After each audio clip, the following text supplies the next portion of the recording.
They laughed at his tunnel connecting the houses. But when winter comes, everything changes. David Mitchell was used to the looks of scorn and the discreet laughs from the neighbors whenever he left his house. For months, he had dedicated every free hour to digging a project that everyone considered complete and unnecessary madness. It was when he decided to build an underground tunnel connecting all the houses in the small community of Pine Valley in the Blue Ridge Mountains. The local residents thought the 52-year-old retired engineer had completely lost his mind. "That man has gone mad for good," murmured Mrs. Dorothy, the closest neighbor, whenever she saw David carrying another wheelbarrow of dirt from the backyard. "A tunnel for what? We're not at war," laughed Mr. George, the retiree who lived 3 houses down. David heard it all in silence. He had always been a man of few words, preferring to demonstrate his ideas through actions rather than through long explanations that no one seemed interested in hearing. Since retiring from the engineering firm where he worked for 30 years, he had been observing weather patterns that left him uneasy. The mountain region where they lived had always had harsh winters, but the weather forecasts of recent years indicated worrying changes. David had studied historical data and noticed that every decade the storms became more intense and unpredictable. He knew it was only a matter of time until a severe blizzard completely isolated the community. But trying to explain this to the neighbors was like talking to a wall. They saw only an obsessive man digging holes in the backyard and connecting the properties through tunnels they considered unnecessary and invasive. "David, for God's sake, stop this madness." Jennifer, his wife of 28 years, would plead every morning during coffee. "The neighbors are laughing at us. Mrs. Dorothy yesterday asked me if you needed psychological help." Jennifer felt ashamed every time she went to the town's market or pharmacy. People would whisper when she passed by, commenting on the eccentric husband who was digging tunnels like a groundhog. She had married a respected engineer, not someone who became a regional joke. "Jennifer, you have to trust me," David would reply, adjusting his glasses before picking up his tools. "I know what I'm doing. One day you'll understand." "Understand what? That you spent all our savings on nonsense?" Jennifer would slam her hand on the table, making the cups tremble. "Jessica called me yesterday crying, asking if her father had gone crazy." Jessica was the couple's only daughter, a 26-year-old business administrator who lived in New York. She had visited her parents the previous month and left the house furious after a heated argument about her father's project. To her, David was wasting money that should be saved for emergencies or to help with the future grandchild she and her husband planned to have. "Dad, this makes no sense at all," Jessica had yelled during the fight. "You want to connect the houses of neighbors who don't even like us? What for? Nobody asked for this." David had tried to explain about emergency preparedness, about how severe storms could isolate the community, about the importance of having alternative routes for communication and transportation. But Jessica saw only a stubborn man wasting resources on a project without official approval and without community support. Dear listener, if you're enjoying the story, please take a moment to like and especially subscribe to the channel. It really helps us who are just starting out. Now, continuing. The project consumed not only the family's savings, but also David's peace of mind. He needed to buy specific construction materials for underground tunnels, steel beams for support, ventilation systems, waterproofing, specialized tools that cost a fortune. Every purchase sparked a new argument at home.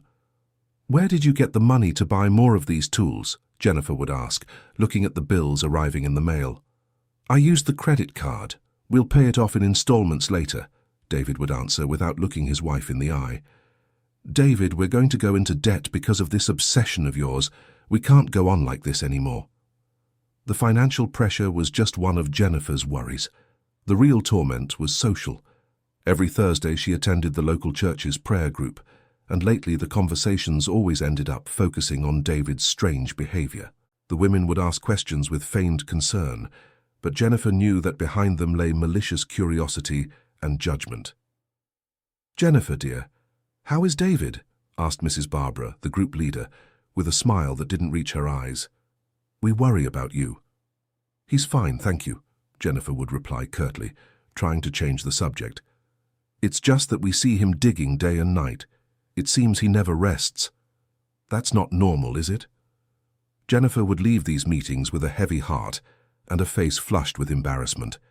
She loved her husband, but she couldn't understand his stubborn determination to continue a project that was destroying their social reputation and financial stability. The neighbors on the street began organizing against the project. Mr. George, who lived in the house next door, started conversations with other residents about the possibility of making an official petition against David. "This tunnel business could affect the foundations of our houses," George argued during a Sunday barbecue at another neighbor's house. "We have to protect ourselves." "True. And if something collapses, who's going to pay for the damages?" agreed Mrs. Helen, who lived 2 houses down from David's. "Not to mention that noise from machines and hammering every day is disturbing the neighborhood's peace," added Brian, a young accountant who had recently moved to the area. The conversation always followed the same pattern. It started with legitimate safety concerns and ended with malicious comments about David's mental state. No one bothered to ask him directly about the technical details of the project or his real motivations. David, for his part, worked alone day after day. He woke up at 6 in the morning, had a quick coffee, and went straight to the backyard. First, he had started by excavating on his own property, creating the main structure of the tunnel that would connect his house to the others. The work was physical and exhausting, but he found in this routine a kind of practical meditation. He had carefully calculated the tunnel routes, considering the topography of the land, the position of the house foundations, and the area's natural drainage systems. Every meter excavated was planned down to the millimeter to ensure structural safety and functionality in emergency situations. During the excavations, David discovered details about the region's soil that confirmed his climate concerns. The layer of earth showed signs of erosion caused by historical floods, and there were indications that severe storms had caused landslides in the area decades ago. These discoveries strengthened his conviction about the necessity of the project, but he knew that sharing this technical information with the neighbors would be useless. "Did you find anything interesting down there?" asked Mrs. Dorothy one day, when curiosity overcame her disdain for the project. "Nothing much, Mrs. Dorothy. Just dirt and stone," David replied politely, without going into details. In fact, he had found fascinating geological evidence, layers of sediment that told the region's climatic history, traces of ancient flash floods, and signs that the terrain had undergone several transformations over the years. But explaining this to someone who had already decided he was crazy would be a waste of time. The relationship between David and Jennifer reached its breaking point when she discovered he had used the money they were saving to remodel the bathroom, to buy ventilation equipment for the tunnel. "David, you promised we would remodel the bathroom this semester," Jennifer said, holding the bank statements with hands trembling in anger. "Jennifer, the bathroom remodel can wait, the tunnel cannot." "It can't. Why?" "Because you've made up in your head that there's going to be a catastrophe and only you can save everyone. Because it's a matter of responsible preparedness. If an emergency happens and I haven't done anything, if, David, you're betting our family's future on an if that only exists in your imagination." The argument escalated until Jennifer made a declaration that changed everything between them.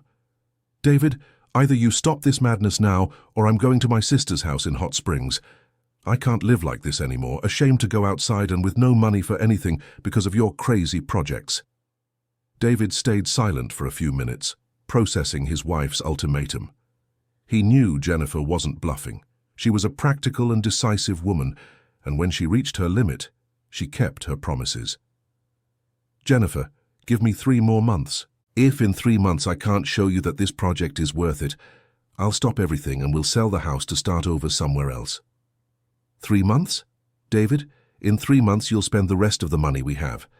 I won't spend anything more. I'll work only with what I already have. 3 months, Jennifer. After that, if you want, we stop everything." Jennifer looked into her husband's eyes and saw a determination she couldn't understand, but had known for almost 30 years. It was the same determination he had when studying for exams, when working on complex projects at the company, when he decided something important. She knew she couldn't dissuade him, but she also knew she couldn't take 3 more months of social embarrassment and financial pressure. "All right, David, 3 months. but I'm going to Susan's house in the meantime.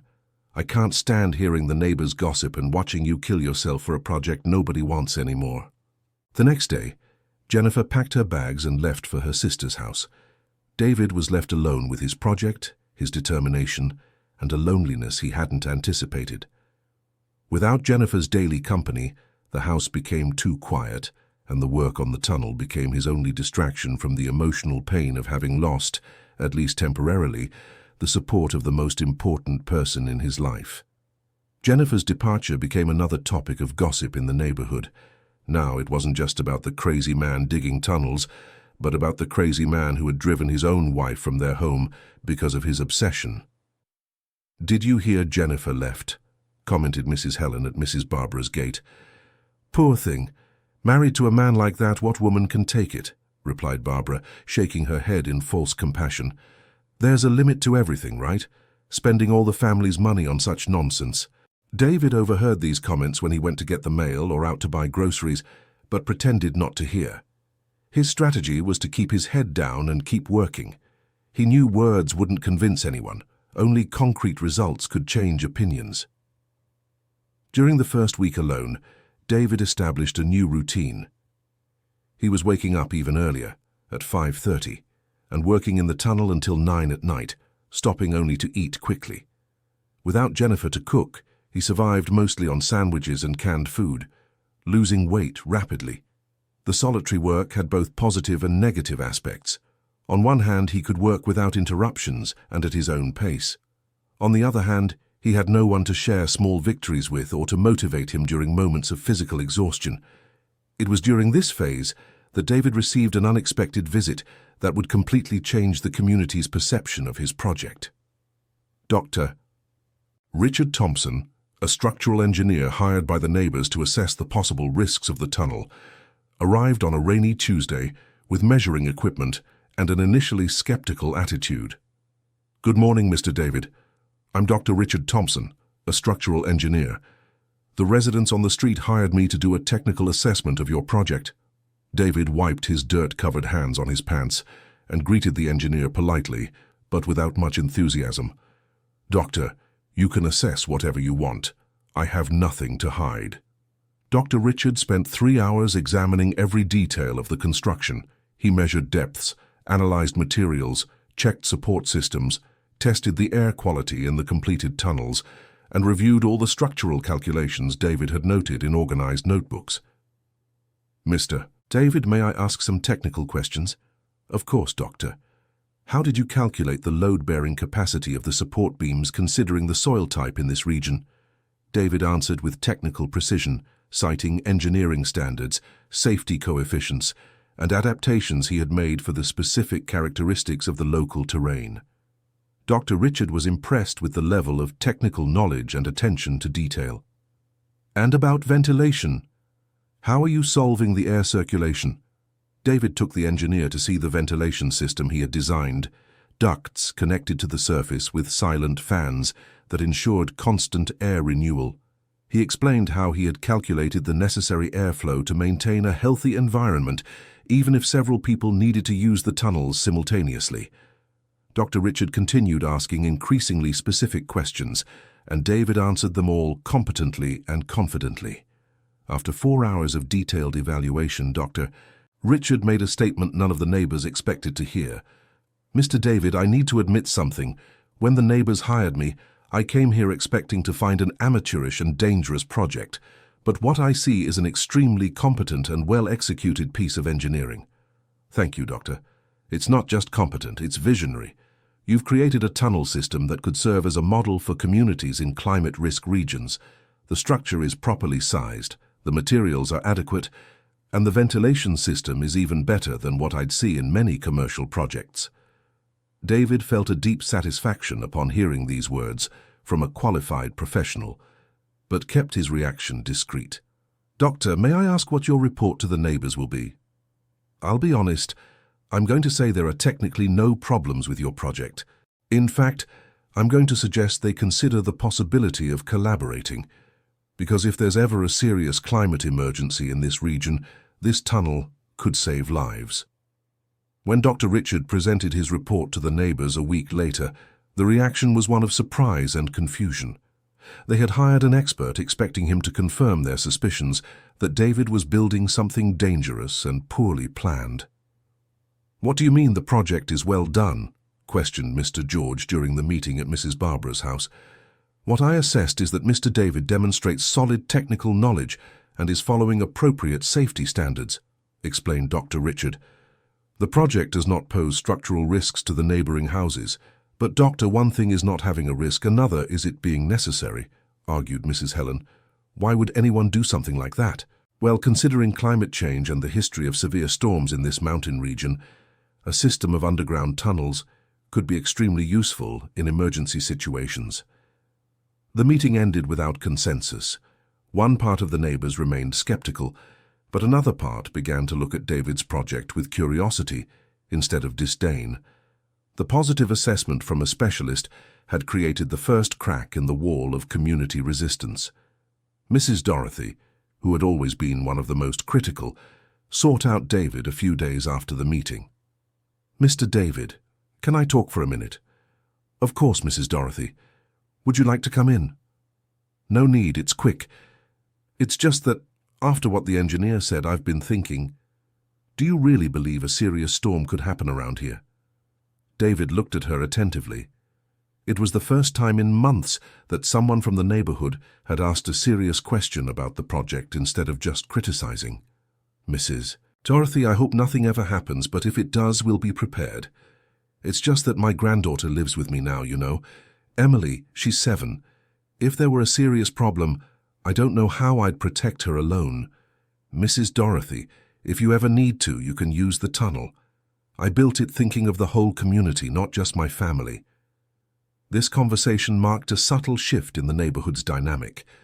Although most still considered the project excessive, some people began to see David less as a madman and more as someone extremely cautious. Meanwhile, Jennifer was going through her own reflections at her sister Susan's house in Hot Springs. Away from the daily social pressure, she could think more clearly about her marital situation. "Jennifer, are you sure you really want to separate from David because of this tunnel business?" asked Susan during an afternoon coffee. "Susan, it's not just the tunnel, it's everything. He doesn't listen to me anymore, doesn't consider my opinion, makes decisions alone that affect our whole life. But you've known David for over 30 years. Has he always been like this when he believes in something?" Jennifer reflected on her sister's question. It was true that David had always been determined and focused when he had an important goal. It was like that when he studied to graduate in engineering, when he worked to get the promotion at the company, when he decided he wanted to marry her. "It's just that this time it's different, Susan. This time it's messing with money that isn't just his and with the reputation of the whole family." "But what if he's right? What if something really happens and this tunnel is important? Susan, are you going crazy too? What storm is this everyone is inventing? We've been through many winters here, and nothing serious has ever happened." "Jennifer, I don't understand anything about engineering, but I know David. He can be stubborn, but he's never been irresponsible. If he's doing this, there must be some serious reason." Susan's words planted a seed of doubt in Jennifer's mind. For the first time in months, she began to consider the possibility that David might be right about something she couldn't see. Dear listener, if you're enjoying the story, please take a moment to leave a like and especially subscribe to the channel. It helps us a lot who are just starting out. Now continuing. David, alone at home, established a rigid work routine that helped him not think about the loneliness. In the morning, he worked on expanding the main tunnels. In the afternoon, he installed lighting and ventilation systems. At night, he planned the next steps and studied weather forecasts with growing obsession. It was during one of these nights of study that David discovered alarming data. The Meteorological Institute had issued discreet alerts about the possibility of an exceptionally harsh winter. The analyses indicated weather patterns similar to those that had caused historic snowstorms in the region decades ago. David printed all the reports and studied them in detail. The data confirmed his worst suspicions. There was a high probability of severe storms in the coming months, with possible isolation of mountain communities for prolonged periods.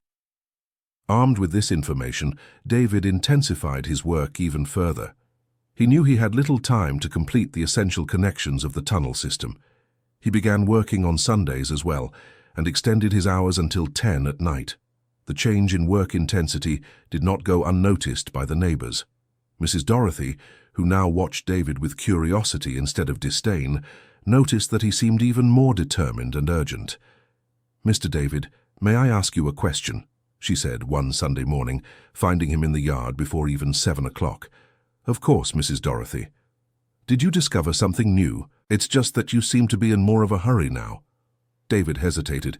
He could share the weather forecasts, but he knew it could be interpreted as an attempt to scare the neighbors to justify his project. "Mrs. Dorothy, I just want to finish soon so I can rest a little. It's just that my granddaughter is asking if she can come see the tunnel. She got curious after I told her you're building paths underground." David smiled for the first time in weeks.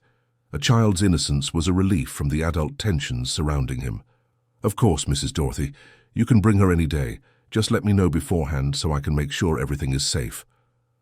The following weekend, Mrs. Dorothy appeared with Emily, a 7-year-old girl with bright eyes and endless curiosity. David showed her the already completed parts of the tunnel, explaining in simple terms how everything worked. "Uncle David, it's like a giant anthill," exclaimed Emily, amazed at the lit tunnels. "It is similar indeed, Emily. Ants make tunnels to protect themselves from rain and cold, and to store food. And if it rains really hard, can we stay down here?" "Yes, you can. It's warm and dry here, and fresh air comes in all the time." Emily's visit had an unexpected effect on David. Seeing the project through a child's eyes reminded him why he had started it all: to protect people, to create safety, to ensure that families like Mrs. Dorothy's had a safe place in case of an emergency. Mrs. Dorothy, observing the interaction between David and her granddaughter, realized something that had gone unnoticed during months of criticism. David was not building the tunnel out of ego or personal obsession. He was building out of genuine concern for the community's well-being. "Mr. David, can I say something?" said Mrs. Dorothy when they were returning to the surface. "Of course. I apologize for speaking ill of you to everyone. I hadn't understood that you were doing this thinking of us too." "Mrs. Dorothy, there's no need to apologize. I understand it does seem strange. It's just that we get scared of what's different, right? But seeing this, talking with Emily, you can tell you did everything properly." This conversation with Mrs. Dorothy was an emotional relief for David. After months of receiving only criticism and resistance, having at least one neighbor who understood his motivations energized him to continue the work. But the good news was interrupted by a situation that would test the entire community even before winter arrived. Mr. Harold, a 78-year-old man who lived in the last house on the street, began to feel unwell on a Thursday afternoon. He had gone out to water the plants in the backyard when he felt a sharp pain in his chest and shortness of breath. His wife, Mrs. Margaret, was visiting their daughter in another city. The problem was that on that very day, a dense fog had covered the entire mountain region. Visibility was so poor that it was impossible to drive safely, and the ambulance service had been temporarily suspended. Mr. Harold managed to get inside his house and call his nearest neighbor, Brian, who immediately tried to call for medical help. But when the emergency center explained they couldn't reach him due to the fog, panic set in. "David, David," Brian shouted, banging on David's door at 8 in the evening. "Mr. Harold is really sick, and the ambulance can't get here because of the fog." David dropped his tools immediately and ran to Mr. Harold's house. He found the elderly man semi-conscious on the living room sofa, with clear symptoms of a heart attack. David had taken a first aid course during his years as an engineer, and he knew every minute was crucial. "Brian, help me carry him. We're going to take him through the tunnel to my house, and from there I'll call emergency services again." "Through the tunnel, David? That's crazy. It's the only way to get there fast. The tunnel already connects my house to the area near his. We save about 15 minutes of walking on the street." David and Brian carefully carried Mr. Harold to the nearest tunnel entrance. The lighting system David had installed allowed them to move safely, and the ventilation kept the air breathable the whole way. In less than 5 minutes, they were at David's house, where there was better cell phone signal, and where David had a more complete first aid kit. David administered basic procedures, while Brian repeatedly called the emergency services. "They said they'll try to get to your house, David. They said access here is easier than from Mr. Harold's street." 40 minutes later, the ambulance managed to reach David's house. The paramedics confirmed that Mr. Harold had suffered a heart attack, but that the first aid applied by David had probably saved his life. "If you had taken 15 or 20 minutes longer to bring him here, his condition could have been much more complicated," the paramedic explained to David and Brian. When the ambulance left, taking Mr. Harold to the hospital, Brian looked at David with an expression mixing gratitude and amazement. "David, if it weren't for the tunnel, we never would have gotten Mr. Harold here in time." "What matters is that everything worked out, Brian." "No, man. You saved the old man's life. And you saved it using exactly what we've been criticizing for months." The news about how the tunnel had been used to save Mr. Harold's life spread quickly through the neighborhood. For the first time since the project began, the comments about David were not negative. "Did you hear that David used the tunnel to get Mr. Harold to the hospital?" commented Mrs. Helen to Mrs. Barbara. "Yes, I heard. Brian told me everything. He said if it weren't for the tunnel, they wouldn't have made it in time." Imagine if David hadn't done this project. Exactly. We criticized it so much, but at the first real emergency, it was what saved Mr. Harold. David received thank you visits from several neighbors in the following days. People who had avoided talking to him for months now came to greet him and acknowledge the importance of what he had built. Mrs. Margaret, wife of Mr. Harold, returned from her trip the next day and went straight to thank David. "Mr. David, I don't even know how to thank you. The doctor said if it had taken any longer, my Harold could have died." "Mrs. Margaret, I'm so glad everything worked out. How is he?" "He's well, thank God, and you. He's still hospitalized, but the doctor said he'll make a full recovery." "I'm very happy to hear that, Mrs. Margaret." "Mr. David, I wanted to apologize for speaking ill of you. We didn't know you were doing all this to help the community." David realized that the incident with Mr. Harold had completely changed the neighborhood's perception of his project, but he knew that this change of opinion, though gratifying, was not the main goal. The tunnel had been tested in a real emergency situation and had worked exactly as planned, and that was what truly mattered. A few weeks after the incident, David received a call from Jessica, his daughter. "Dad, I heard about Mr. Harold. Brian told Jennifer everything, and Jennifer told Aunt Susan, and Aunt Susan told me." "Hi, Jessica, how are you?" "Dad, I want to apologize. I didn't understand what you were doing." "Jessica, you don't need to." "Yes, I do, Dad. I said horrible things to you that day, called you irresponsible, said you were wasting money, but you saved someone's life using what I criticized." David felt his eyes filling with tears. Hearing his daughter's acknowledgement meant more to him than all the neighbors' approval. "Jessica, the important thing is that you understand. That's what matters. Dad, can I come there this weekend? I want to see the tunnel and talk properly with you." "Of course, honey. It will be so good to have you here." Jessica's visit was scheduled for the same weekend that David would receive a surprise that would once again change the dynamics of the entire situation. On Friday, an unfamiliar car stopped in front of David's house. A well-dressed man, approximately 40 years old, got out and introduced himself as Stephen Campbell, director of a construction company specializing in infrastructure projects for rural communities. "Good morning, Mr. David. My name is Stephen Campbell. I heard about your project through Dr. Richard Thompson, who told me about the tunnel system you built here." "Good morning. How can I help you?" "Actually, I came to offer you help. Our company works on infrastructure solutions for communities in at-risk areas, and Dr. Richard told me you've created something very interesting here." David took Stephen to see the entire tunnel system. The businessman was impressed not only with the technical quality of the construction, but with the long-term vision David had demonstrated. "Mr. David, do you have any idea how many mountain communities in the United States could benefit from a system like this?" "I never thought about that, to be honest. I did it thinking only about our neighborhood here." "Well, you should think about it. What you've created here is a replicable model of community preparedness for climate emergencies. Our company would like to propose a partnership." "What kind of partnership?" "We finance the completion of your project here. Document the entire process and then offer consulting to other communities that want to implement similar systems. You would be our lead technical consultant." David was surprised by the proposal. He had never imagined his project could have applications beyond his own neighborhood. "Mr. Stephen, does this mean my family would be financially compensated?" "Exactly. You would receive an initial compensation for the work already done, a monthly salary as a consultant, and royalties for future projects based on your model." The proposal came at the perfect time. David had exhausted his personal savings and was worried about the family's financial situation. The possibility of turning his project into a source of income completely changed the scenario. "Can I think about the proposal and give you an answer next week?" "Of course, Mr. David. Here's my card. But I want you to know we are very interested. What you've done here is exceptional." When Jessica arrived on Saturday, David told her about the proposal from Stephen's company. Her reaction was one of enthusiasm and pride. "Dad, this is incredible. You can turn an idea everyone criticized into a successful business."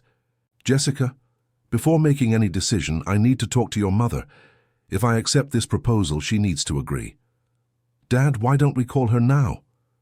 I think she should know about all of this." David called Jennifer at Susan's house and explained the business proposal. Her initial reaction was surprise and confusion. "David, let me understand. A company wants to pay you to keep building tunnels." "Not exactly, Jennifer. They want to document what I've already done here and then hire me to help other communities do similar projects." "But does that mean you were right from the beginning?" "Jennifer, I always believed in the project, but I understand it seemed like madness to you." Jennifer was silent for a few seconds, processing the information. "David, can I come there tomorrow so we can talk in person? This conversation is too important for the phone." On Sunday, Jennifer returned home for the first time in almost 2 months. David was nervous, but also hopeful that they could finally rebuild their relationship. When Jennifer entered the house, the first thing she noticed was how much weight David had lost during her absence.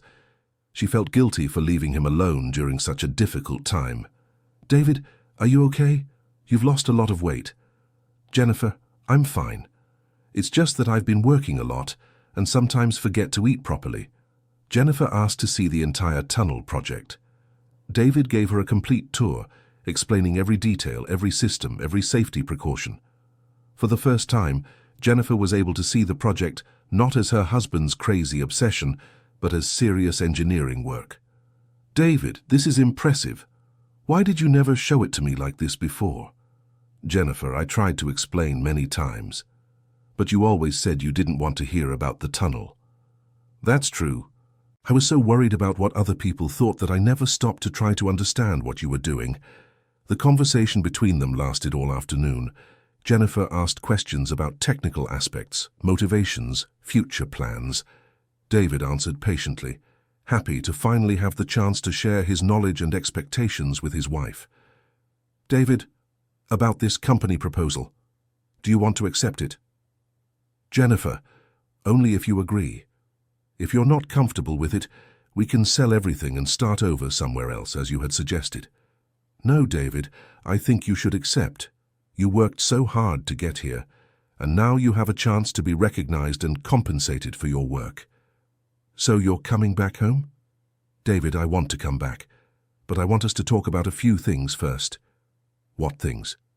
"David, when I left, it wasn't just because of the tunnel. It was because I felt you didn't consider me in the important decisions of our life anymore. You decided to spend money, decided on projects, decided everything by yourself." David reflected on Jennifer's words. He realized that, in his determination to complete the project, he had indeed stopped consulting his wife about decisions that affected them both. "Jennifer, you're right. I should have talked more with you before making some decisions." "David, I understand you believed in the project, but marriage is a partnership. We have to decide important things together. Jennifer, if you come back, I promise we'll talk about everything before I make any decision, including this company proposal." "Then let's talk about it now. What are the pros and cons?" David and Jennifer spent the rest of Sunday analyzing Stephen's proposal. They listed advantages: professional recognition, financial stability, opportunity to help other communities. They also considered disadvantages, additional responsibilities, need to travel, public exposure. David, I think we should accept, but with some conditions. What conditions? First condition, you travel no more than 2 weekends a month. Second condition, we use part of the money to renovate this house. Third condition, we set aside an emergency fund before accepting any new project. Jennifer, I agree with all the conditions. Then let's call Mr. Stephen tomorrow and accept the proposal. That night, Jennifer slept at home for the first time in 2 months. David could hardly sleep from relief and happiness at having his family together again and seeing that his months of solitary work had finally been validated. On Monday, David called Stephen and accepted the company's proposal. They scheduled a meeting for Wednesday to finalize all the contract details. When David told the neighbors about the business proposal, the reaction was surprise and admiration. "Mr. David, so you're going to work teaching other people how to make tunnels like this?" asked Mrs. Dorothy. "That's right, Mrs. Dorothy. I'm going to help other communities prepare for emergencies." "Wow, how proud. We have a famous expert living right here on our street." The change in the neighbors' perception of David was complete. In just a few months, he had gone from a laughingstock to a respected expert. But David knew the true test of his project was still to come: winter. During the meetings with Stephen's company, David discovered that the weather forecasts he had studied were being taken very seriously by government agencies.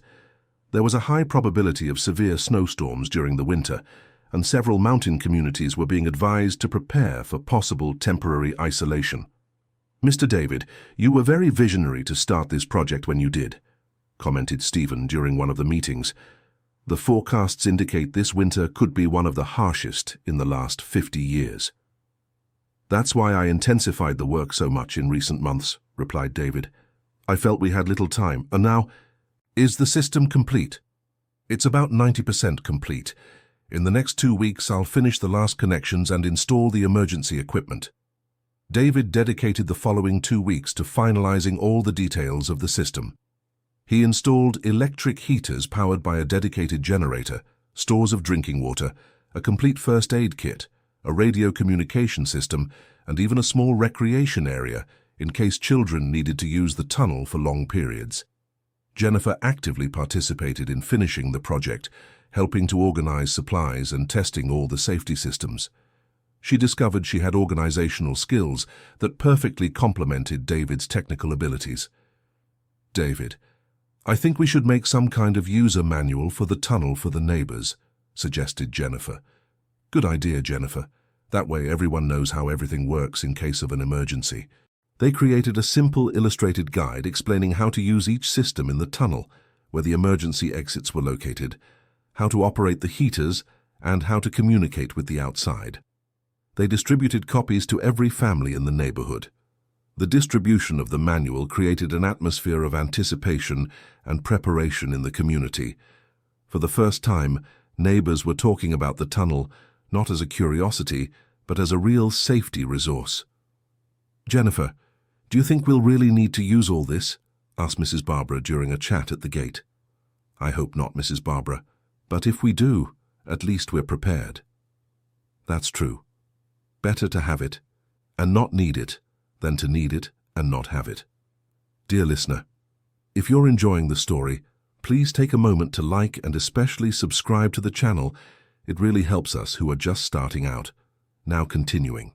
The first sign that the weather forecasts were correct came on a Thursday in May, when the temperature plummeted 15 degrees in less than 4 hours. David, who had been monitoring the weather data daily, noticed the patterns matched exactly the models he had studied months before. "Jennifer, I think the time has come," said David, showing the weather data on the computer. "Time for what?" "The forecasts indicate it will start snowing within the next 24 hours, and by the intensity of the data, it could be a pretty strong blizzard." Jennifer felt a chill in her stomach. Despite all the preparation, the idea of actually needing to use the tunnel in a real emergency situation made her nervous.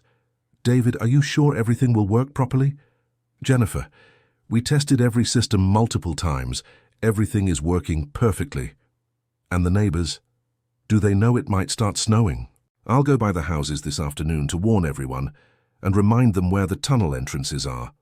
David spent the afternoon visiting each family in the neighborhood, explaining what the forecasts indicated and reminding them of the safety procedures in case they needed to use the tunnel. People's reactions varied between gratitude and nervousness. "Mr. David, if it really snows hard, how will we know when it's time to use the tunnel?" asked Brian. "Brian, if the electricity is cut and you're left without heat, you can come to the tunnel at any time. It has independent heating and all the necessary supplies. And if it's nothing serious? If it's nothing serious, even better. The tunnel will still be there for when we really need it." Mrs. Dorothy had a specific concern about her granddaughter Emily. "Mr. David, if we need to stay in the tunnel, will Emily be scared?" "Mrs. Dorothy, remember I showed her the tunnel. She thought it was fun. Children adapt more easily than adults." "That's true. She even asked when she'd get to play down there again." Mr. Harold, who had returned from the hospital fully recovered, made a point of thanking David again. "Mr. David, after that heart attack, I understood one thing. Being prepared for emergencies isn't paranoia, it's responsibility." "Mr. Harold, I'm glad you're well, and I'm even happier that you understand the importance of being prepared." On Friday morning it began to rain heavily. David observed that the temperature kept falling and the precipitation was becoming denser. At 2 in the afternoon, the rain turned to hail, and at 4 in the afternoon, the first snowfall arrived. Jennifer watched from the kitchen window as snowflakes began to cover the backyard. "David, how many years has it been since it snowed like this in the region?" "From what I researched, the last significant snowfall was about 15 years ago, but this one seems like it will be more intense." "How do you know?" "By the speed it's accumulating and the forecasted duration. The data indicates it might snow for 2 or 3 days straight." At 6 in the evening, David received the first call from a worried neighbor. "David, it's Brian. The power just went out at my house and it's starting to get really cold. Do you think it's time to use the tunnel?" "Brian, if you're without heat and cold, you can come whenever you want.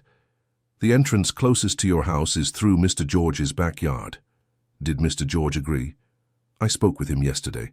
All the neighbors agreed to allow passage through the backyards in case of an emergency."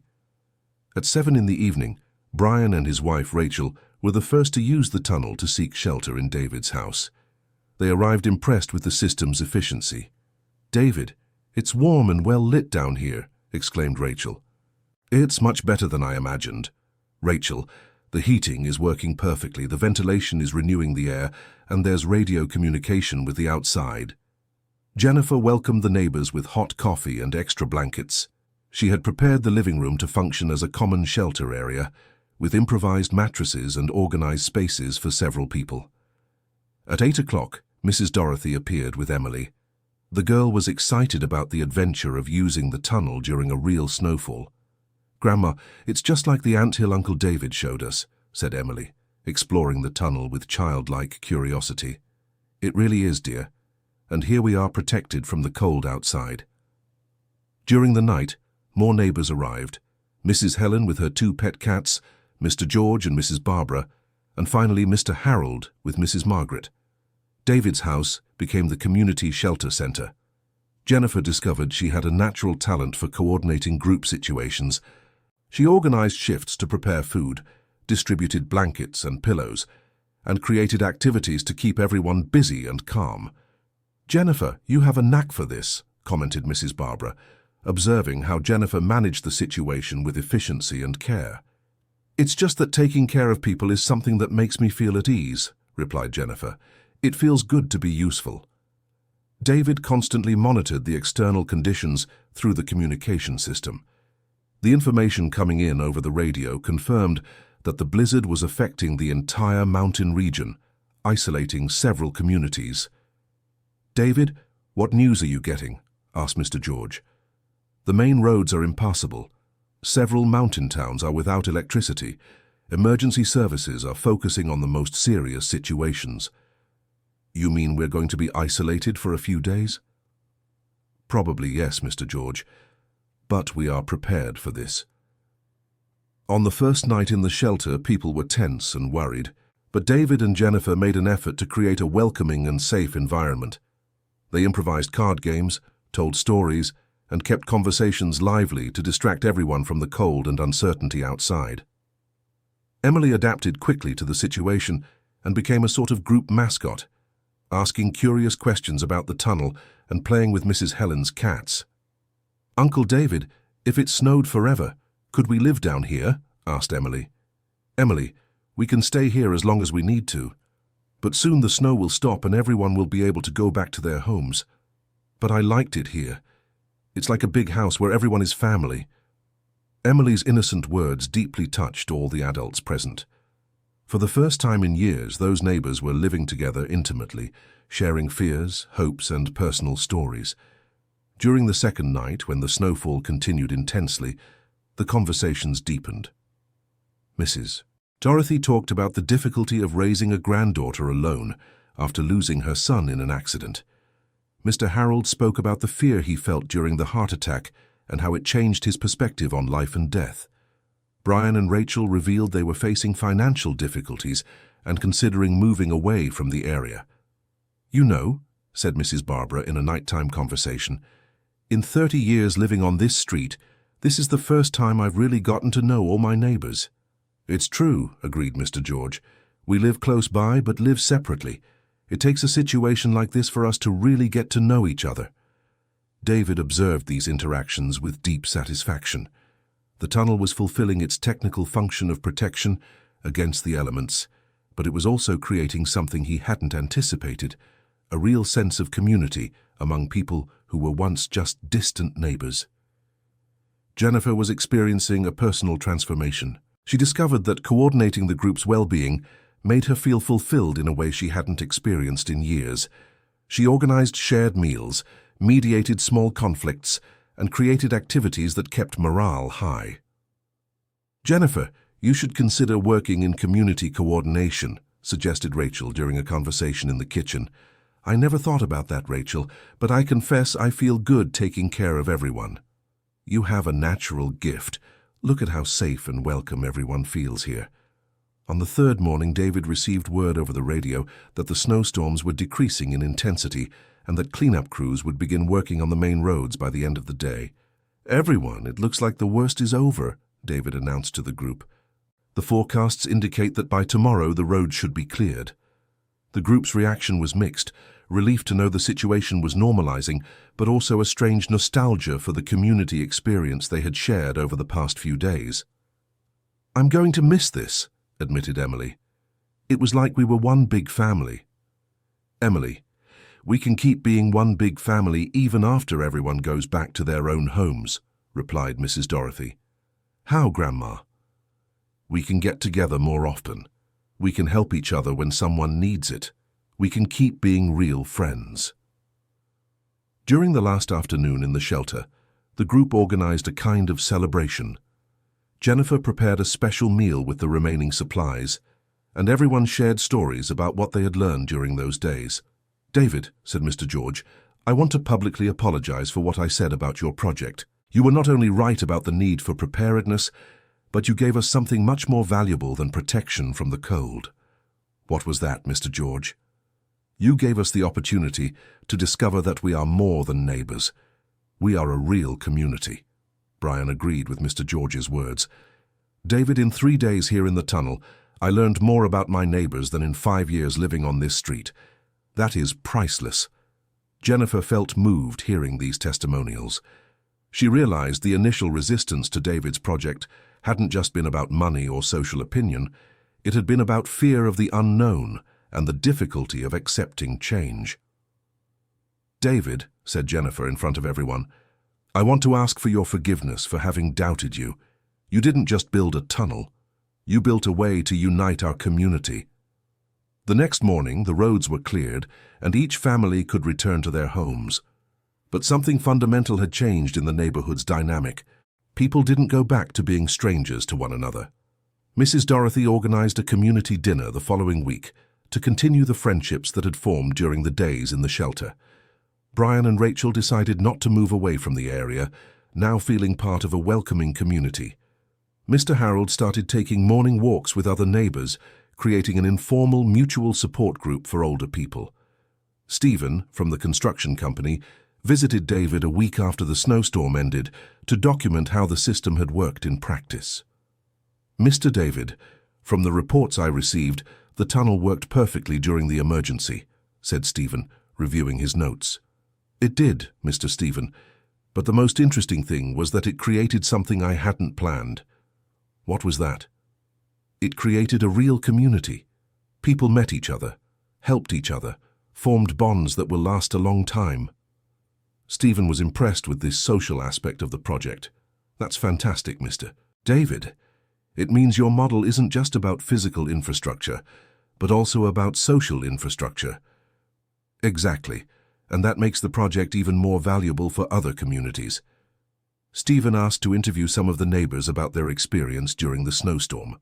The responses confirmed that the tunnel had worked as a catalyst for creating genuine community bonds.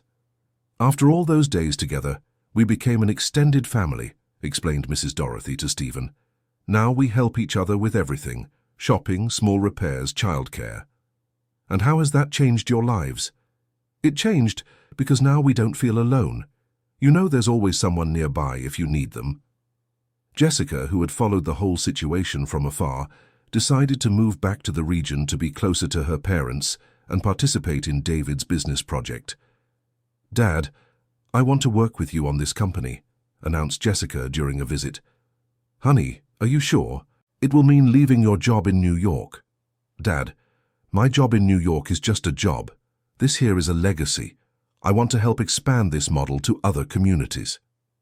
Jessica's entry into the project brought youthful energy and administrative knowledge that complemented David's technical skills and Jennifer's organizational abilities. She took on the responsibility of documenting all the processes and creating training materials for other communities. 6 months after the snowstorm, the first external community visited Pine Valley to learn about the community tunnel model. It was a small mountain town in the interior of Colorado that had experienced floods the previous summer and wanted to better prepare for future emergencies. Mr. David, said the visiting town's mayor, we didn't know it was possible to create something so efficient with relatively simple resources. Mr. Mayor, the secret isn't just in the engineering, it's in community participation. If people don't buy into the idea, it doesn't work. And how do we convince the community to accept a project like this? Jennifer took the answer. Mr. Mayor, we learned that it's no use trying to convince anyone. What works is demonstrating by example and letting people see the results for themselves. The success of the visit resulted in the first official contract for David's company. They would assist in implementing a tunnel system adapted to the specific needs of that Colorado community. During the following months, other communities expressed interest in the project. David, Jennifer, and Jessica traveled regularly to provide consultations, always accompanied by Stephen and his team of engineers. 1 year after the snowstorm, Pine Valley received a visit from journalists from a national architecture and engineering magazine. They wanted to document the project as an innovative example of community preparedness for climate change. Mr. David, asked the lead journalist, did you imagine your project would become a national reference? I never imagined it, to tell you the truth. I just wanted to protect my family and my neighbors. And now that you've become a reference, what are the future plans? Jessica answered for the family. The plans are to continue helping communities that need to prepare for climate emergencies, but always remembering that technology alone solves nothing. What solves things is people coming together. The magazine article had a national impact and generated invitations for lectures at universities and engineering conferences. David, who had always been a private person, had to learn to speak in public about his project. Jennifer, I never imagined that one day I'd be talking to 200 people at a university about community tunnels, said David after his first lecture in New York. David, you deserve this recognition. And more importantly, you're teaching other people how to protect their communities. The transformation in the Mitchell family's life was complete. David had gone from a retired engineer ridiculed by his neighbors to a nationally recognized consultant. Jennifer had discovered a calling for community coordination and was studying to become certified as a conflict mediator. Jessica had found a professional purpose that combined her administrative skills with a meaningful social project. But perhaps the most important transformation was in Pine Valley itself. The community, which once consisted of distant neighbors, became a model of cooperation and mutual support. Mrs. Dorothy took over coordinating a group of seniors who met weekly for social activities and emotional support. Brian and Rachel opened a small rural tourism business that offered technical tours of the tunnel system. Mr. Harold became a sort of community historian, documenting the stories of the residents and the changes that had occurred since the tunnel was built. Emily, who was now 9 years old, often took schoolmates to see Uncle David's anthill, always proudly explaining how the tunnel had saved her grandma and all the neighbors during the big snowstorm. 2 years after the blizzard, the Pine Valley community organized an annual celebration called Preparedness Day, which combined gratitude for the tunnel system with a renewal of community bonds. The celebration attracted visitors from other regions and became a reference event in community preparedness. During the second celebration, David gave a speech that summarized his journey and his learnings. 3 years ago, when I started digging the first tunnel in my backyard, I thought I was just building protection against storms. I didn't know I was building bridges between people, that I was creating an extended family of neighbors who became true friends. I learned that preparedness isn't just about having equipment and structures. It's about having people you can trust, people willing to help each other, people who care about the well-being of the entire community. I also learned that when we act based on solid principles and persist even when facing criticism, people eventually see the value of what we're doing. But that only happens if our motives are genuinely focused on the common good. I thank each one of you for giving my project a chance, for turning a crazy idea into a community reality, and for teaching me that the best result of any construction isn't the physical structures, but the human relationships that form in the process. The audience, composed of neighbors, visitors, and journalists, applauded emotionally. Jennifer, sitting in the front row next to Jessica, felt her eyes fill with tears of pride and gratitude. After the speech, Mrs. Dorothy approached David. "Mr. David, do you remember that day when Emily came to see the tunnel for the first time?" "I do remember, Mrs. Dorothy. She said it looked like a giant anthill." "That's right. Back then I thought it was just childish curiosity, but now I understand she saw something we adults couldn't see." "What was it?" "She saw that you weren't just building tunnels. You were building a bigger home where the whole neighborhood could feel protected and united. Children sometimes see truths that take us years to understand." That night, David and Jennifer walked through the tunnel system, now permanently lit and decorated with drawings made by Emily and other neighborhood children. The space that had begun as an emergency project had transformed into an underground community center, regularly used for meetings, cultural activities, and celebrations. "David, do you regret anything about this whole journey?" asked Jennifer as they admired the colorful decorations on the walls. "I regret not talking more with you before making some decisions. I regret letting the project almost destroy our marriage." "But what about the project itself?" "About the project, I regret nothing. Not the criticism, not the solitary work, not the difficult moments. It was all worth it when I saw our neighbors safe and united during that blizzard." "And now, what are your dreams for the coming years?" David thought for a few seconds before answering. "My dream is for this model to spread to hundreds of communities across the United States, that other families get the chance to discover what we discovered here. That being prepared for emergencies is important, but being united as a community is even more important." "And personally? What are your personal dreams?" "Personally, my dream is to keep working alongside my family, seeing our daughter build her own legacy, and growing old in a community where every neighbor is also a true friend." Jennifer smiled and held David's hand. "You know something?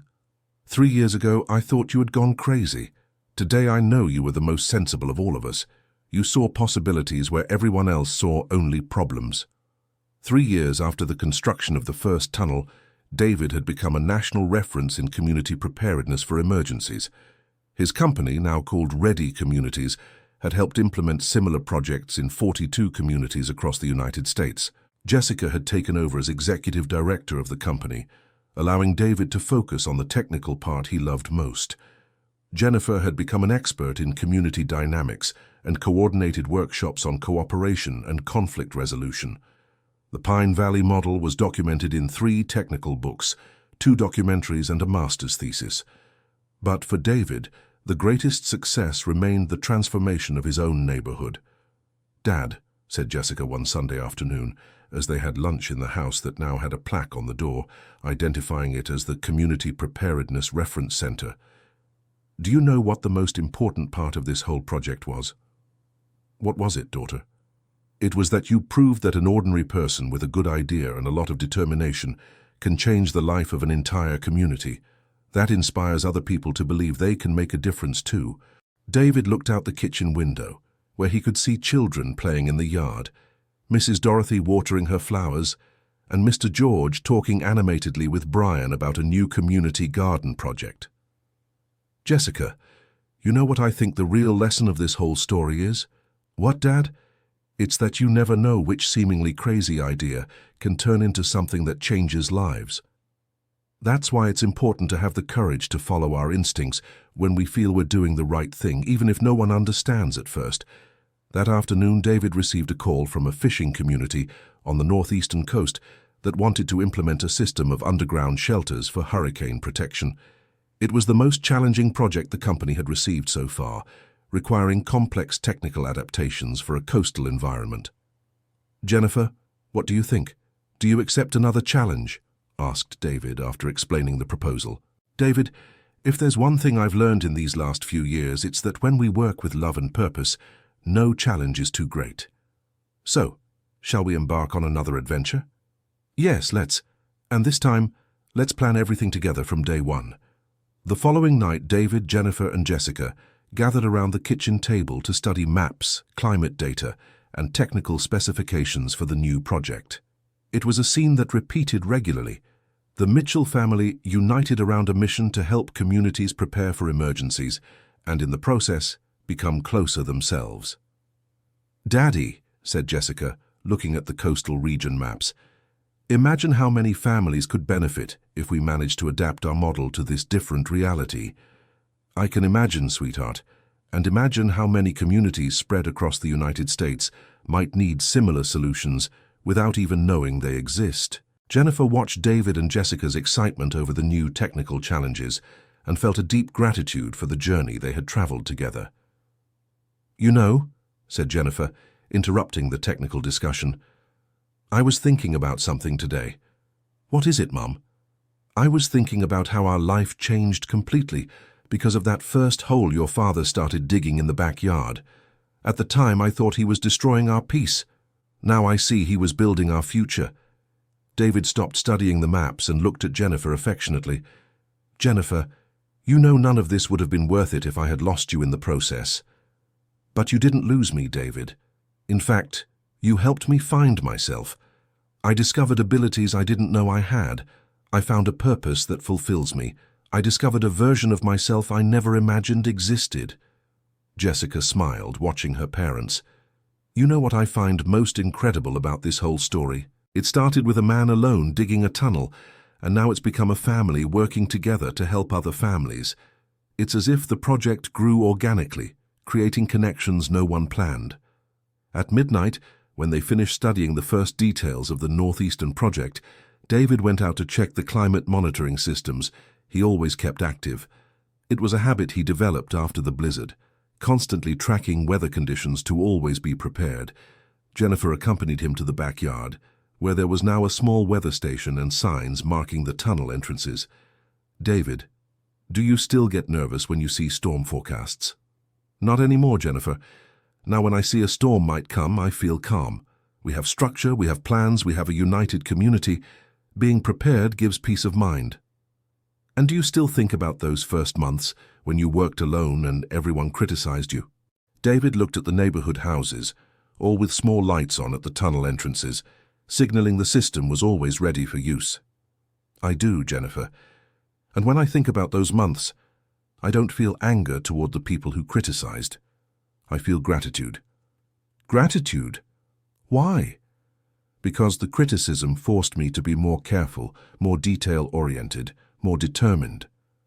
If everyone had supported it from the beginning, maybe I wouldn't have put so much care into the technical details. The resistance forced me to do a perfect job. Jennifer reflected on her husband's words.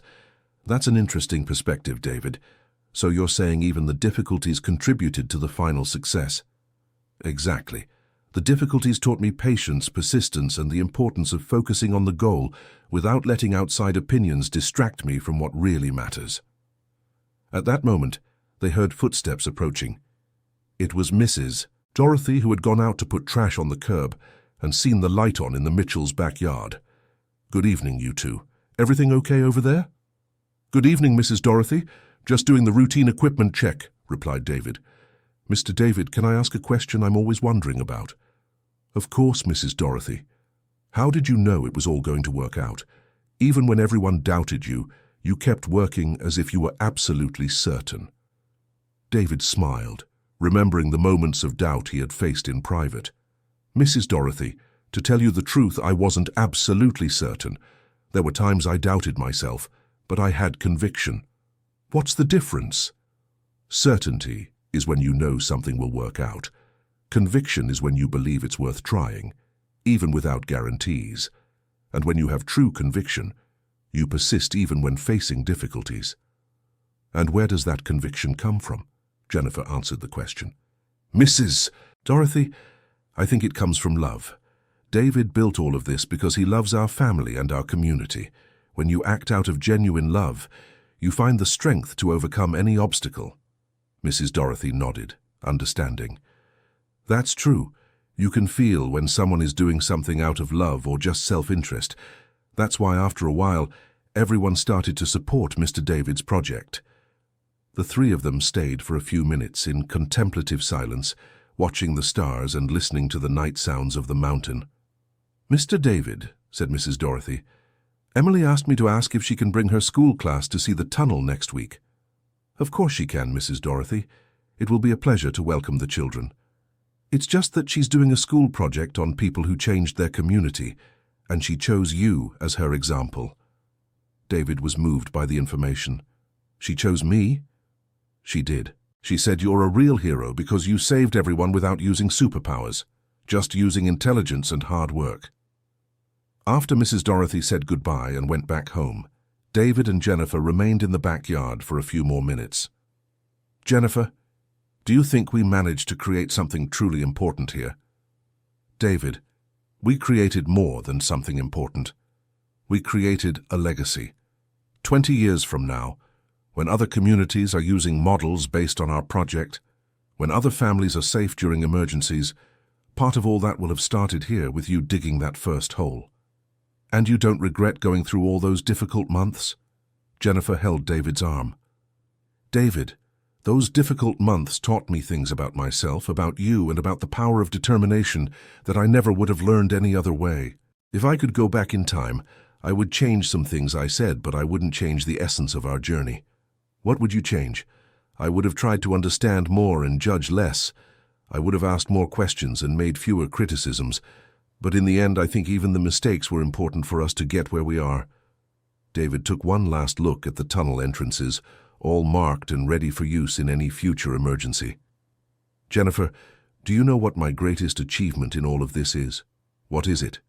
It's not the professional recognition, not the company contracts, not the lectures or the awards. My greatest achievement is knowing that our community will never be unprepared to face difficulties again, and knowing that we faced our own challenges and came out stronger and more united. Jennifer smiled and gave her husband a kiss on the cheek. And now let's go inside because tomorrow we have to start planning how to adapt tunnels for beach sand instead of mountain soil. True, it will be our most complex challenge yet. David, after everything we've been through, I'm sure we'll find solutions for any challenge that comes our way. As they walked back home, David reflected on how his life had completely changed in the last 3 years. He had started as a retired engineer with a seemingly crazy idea and had become the leader of a national community preparedness movement.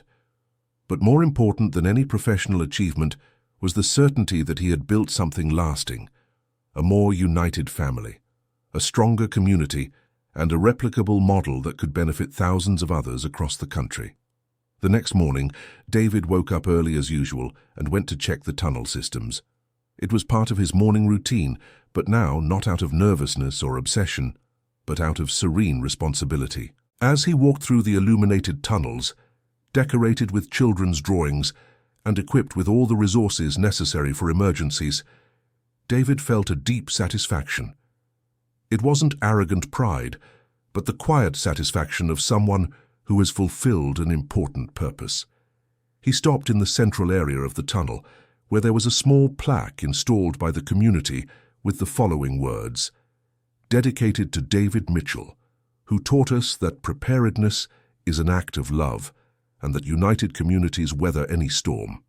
David read the plaque once more, as he did every morning, and smiled. It wasn't his name on the plaque that moved him, but the message it conveyed. Preparedness is an act of love. That had been his motivation from the first day of work, to protect the people he loved, to create security for a community he considered his extended family, and to leave a legacy of care and responsibility for future generations. When he returned to the surface, he found Jennifer making coffee and Jessica already studying maps at the kitchen table. "Good morning, family," said David, sitting at the table. "Good morning, Dad. I was thinking about something regarding the Northeast project." "What is it, honey?" "Maybe we should visit the fishing community first, to better understand how they live, what their specific needs are, what kind of emergencies they face most frequently." David nodded, proud of his daughter's reasoning. "Jessica, that is exactly the right approach. We can never impose a technical solution without first understanding the human context." Jennifer served coffee for everyone and joined the conversation.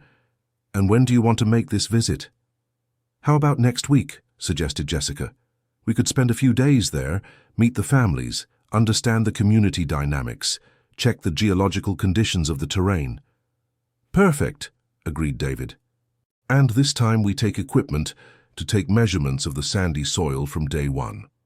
As they planned the trip, David reflected on how his approach had evolved. In the beginning, in Pine Valley, he had focused mainly on the technical aspects of the project. With experience, he had learned that the human and social aspects were equally important for the success of any community initiative. "Dad," said Jessica, "do you think this Northeast project can pave the way for other coastal communities?" "I believe so, honey. The United States has thousands of miles of coastline and many communities that face similar climate risks. If we can develop an efficient model for coastal environments, it can be replicated in dozens of places." Jennifer looked out the window and saw Mrs. Dorothy in the yard with Emily, both tending to a small community garden they had recently started. "Hey, look outside. Do you see how this whole tunnel story ended up generating other community initiatives?" David and Jessica looked out the window and saw not only Mrs. Dorothy and Emily, but also Brian organizing tools for a community repair day they had scheduled for the weekend. "It's interesting," observed Jessica. "The tunnel project not only solved the specific emergency preparedness problem, but created a culture of cooperation that expanded into other areas." "Exactly, honey. When people discover they can work together to solve one problem, they start applying that logic to other situations." David finished his coffee and got ready to start his workday. His schedule included a video conference with a university that wanted to study the Pine Valley model, reviewing technical proposals for 2 new projects, and preparing educational material for a workshop on community preparedness. "Jennifer, what time is your meeting with that group of women who want to create an elderly support project?" "At 3 in the afternoon, David. They want to apply the community organization methods we developed here in the region." "Jessica, are you going to attend the meeting?" "Yes, I am, Dad.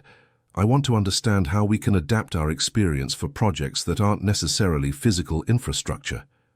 David smiled, realizing how the family's work had developed on multiple fronts, all connected by the common goal of strengthening communities.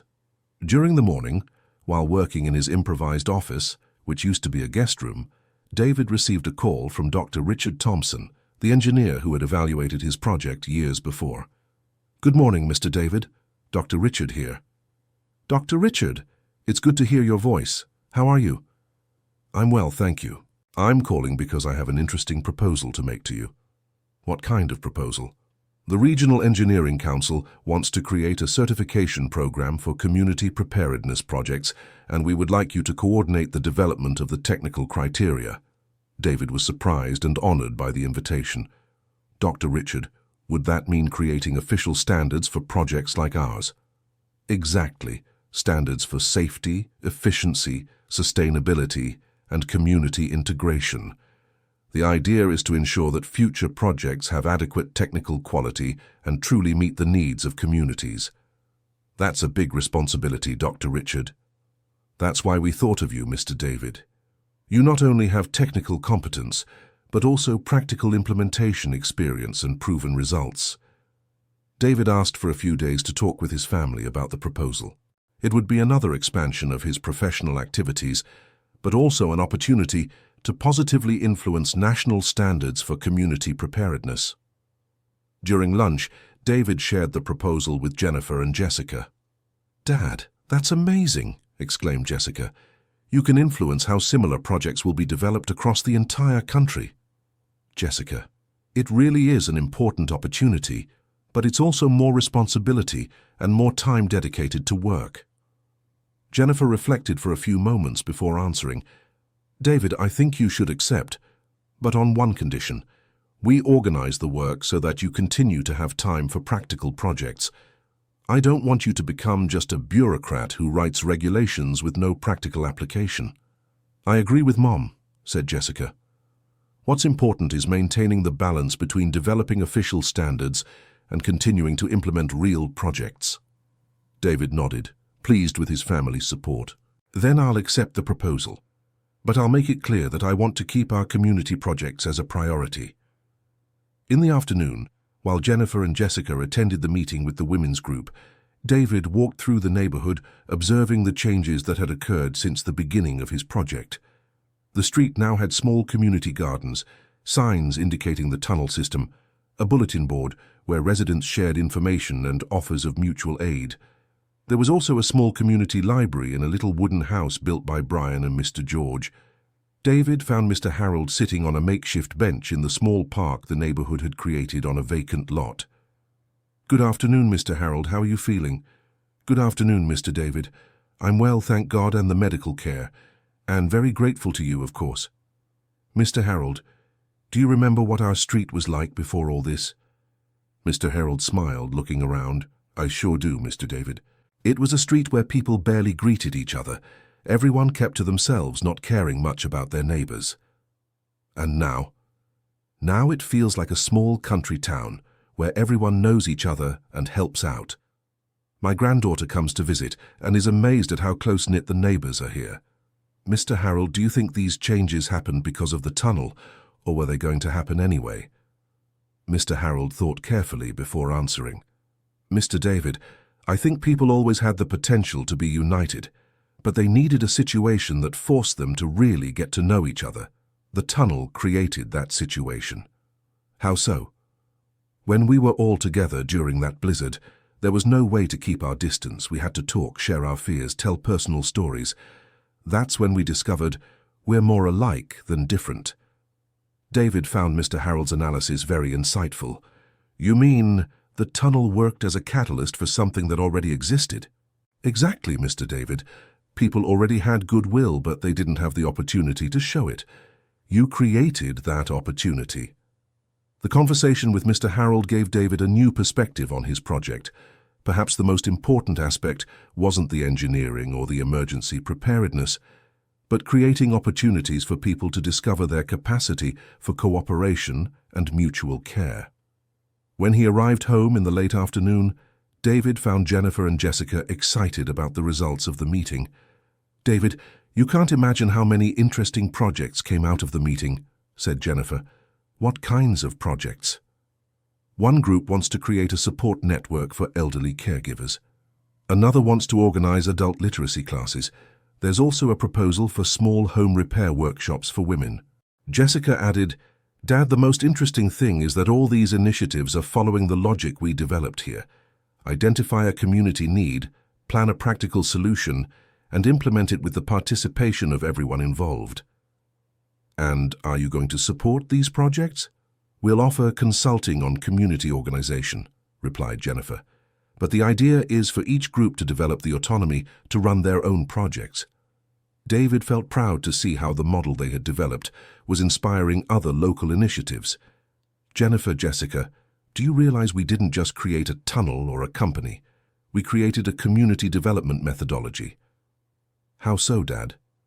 The methodology is identify real problems, develop viable technical solutions, involve the community in the process, persist even when facing resistance, and use the results to inspire new projects. Jennifer agreed enthusiastically. That's true, David. And most importantly, always keep the focus on people's well-being, not on personal recognition or profit.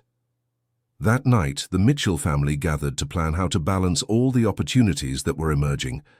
The Northeastern Project, the official certification program, the new corporate contracts, and the support for local community initiatives.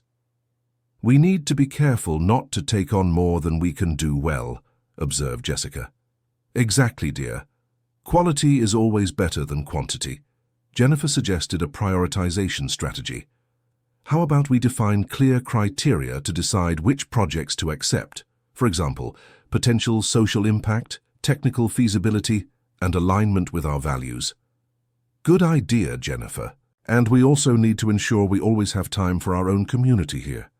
David looked out the window and saw lights on in the neighborhood houses, knowing that behind each light were families who felt safer and more connected due to the project he had started alone 3 years earlier. You know, said David, no matter how many projects we develop in the future, I will always consider Pine Valley our most important project. Why, Dad? Because this is where we learned everything.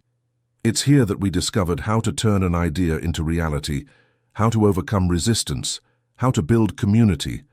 Everything we do from now on will be an application of what we learned here. Jennifer took David's hand. And it was here that we discovered we could work together as a family, that our individual talents complement each other, and that it's possible to turn difficulties into opportunities for growth. Jessica watched her parents affectionately. You know, this whole story could become a book? It's a story of love, overcoming, community, and personal transformation. Jessica, do you think other people would be interested in our story? Dad, everyone wants to believe it's possible to make a difference, that an ordinary person can create important change. Our story proves that's possible. David thought about his daughter's suggestion. If we wrote a book, what would the main message be? Jennifer answered without hesitation.